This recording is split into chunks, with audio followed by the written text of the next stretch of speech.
Hi, I'm Barry Farber, and this is Diamonds in the Rough, a show where you'll meet ordinary people who've achieved extraordinary success, people who have inspiring stories, and people who have an overwhelming passion for life.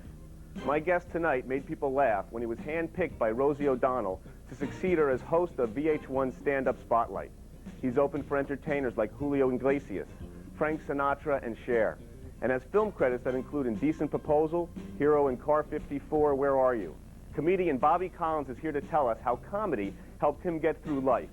Stay with us. We'll be right back with a very funny man.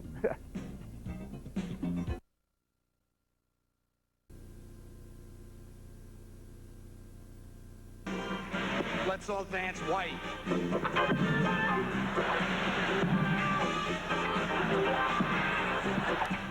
Welcome back. This is Barry Farber with Bobby Collins. My friend, the legend. You're back. The legend. This is nice. Congratulations on your new show. Thanks. Thanks for coming on. It really is. It's a pleasure to be here. And look at him. You look so good. Look at you with that red jacket action. Nobody will miss your... Listen, you've been on the road a lot, more than anybody, I think. You sell out everywhere, you know, and one of the things, the reason I like to have you on the show is a lot of times you give not only just some entertainment and make people laugh. A lot of times the show is about just adversity and what people come through, but, you know, laughter relieves a lot of stress. What's been relieving stress for you on the road, or is it? On the road? Or maybe at home even. Maybe you're spending some time with Jill and the kids. Yeah, you always ask good questions. Something that relieves stress for me is performing. It's the traveling that I get paid for. The performance is a passion, so I love that. I just love performing because it just lets my troubles go, because all the troubles that people have in an audience, it's your job to just like, hey, I can identify it, let's talk about it, let's laugh about it, and let's move on. So that relieves me. It makes me, it's really nice. The tension I get is from my family and my kids. Oh, they're killing me. I used to be 6'2", now I'm down to like, I'm going to be a Shetland pony the next time you see me. The kids are killing me. Well, what's going on? What do you do with the kids? What is it, tension? What do you... Well, you know, my daughter, the first time I spanked her was the other night. This was a big thing in our house because I felt terrible. She was just in the 3 o'clock in the morning. Nanny, Nanny. I go, you're going to wake your sister up. Keep your mouth. Nanny, shut up. Real loud, shut up. And she just kept it up, so I just gave her a few shots.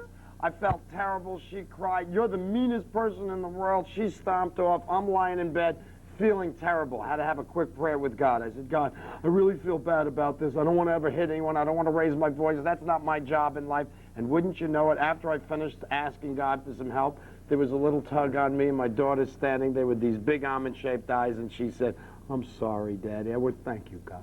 Yeah. You know what? I know for you, the family is important. Your kids make everything, you know, that today, you know, you're on the road a lot and you spend time with them, and you talked about getting in line with family and career and how you organize that. Tell me about that. It's the glue that keeps me together. Otherwise, forget it. I'd be a male Monica Lewinsky. I would forget about him. What was Clinton's big thing that they're all upset about now? What's that? He came out and they asked him, and his question was, your relationship with Jennifer Flowers, how similar was that to Monica Lewinsky's? And he said, close but no cigar. Oh my God.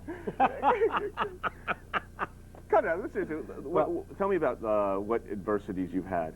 You know, you've had my adversity. life? You know, talk about, because comedians get up on stage, the biggest fear in the world is getting up in front of a crowd. And you're doing it trying to make them laugh. Now, see, that's where I feel most comfortable. I rather stand in front of the crowd. I'll tell you, a little bit more nervous when you're on like TV shows talking one-on-one, because people want to know, you know, people want to know what you're really like, rather than the stage is our job. That's what we do. And then when we're off stage, you're like, oh, now you're prying into my personal life. And a comic gets a little walled up. Yes, I have a special needs child. I have a child 4 years old that was born with a ring chromosome of an unknown origin, meaning she doesn't walk or talk. That's how it manifests. But I was brought up in New York, and it's funny because I was at a meeting recently with a lot of special needs parents, and a lot of them, I just couldn't believe the anger and the denial they have. And my wife asked me to go to these things, and I said, oh, I don't want to do that. And then when I went and I saw the anger and denial, and people are like, the tragedy of having a child like this, and I mean, I had to say something. I got up and I said, hey, let me tell you people something, especially this one lady that is just, her son has a lot of seizures. And I said, hey, God gave you a gift. He doesn't give you anything that you can't handle. And I was brought up, God first, family second, career third. If you put your family or your career ahead of God, you always have to get back on where you got off. Right. See, now I'm being serious, but... No, you're absolutely right. But standing up in front of these people, I mean, I let her know God gave me a gift, and it's my gift. And he gave it to what better person to give a special needs child to than as a comedian that travels around the world. So the fact that this lady got me so upset, I mean, things came out of my mouth. You know, sometimes when things come out of your mouth, you go, where the hell did that come from? That's pretty good. But no, my little daughter, God gives you an angel with a clipped wing. That's an honor. Because when I grew up in New York, and we were tough, wild kids, and we saw like a kid that time was mentally retarded, or mongoloid, we call them, or a crippled kid. Right. The lady cuts into me and she says, oh, you made fun of him. I go, lady, we never made fun of these people. We honored these people because we knew we had it tough, but that we knew they had it much tougher.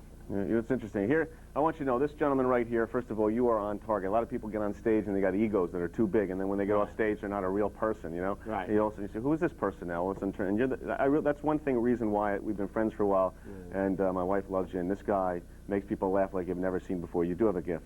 And when we come back, I want to talk about Calvin Klein. I want to talk about your business, Sure. And also some shopping that you like to do with your wife. Right? And when we come back with Bobby Collins, we're going to talk a lot about also how to laugh and learn and make sure stress alleviates when we laugh. Right after this. We'll be right back.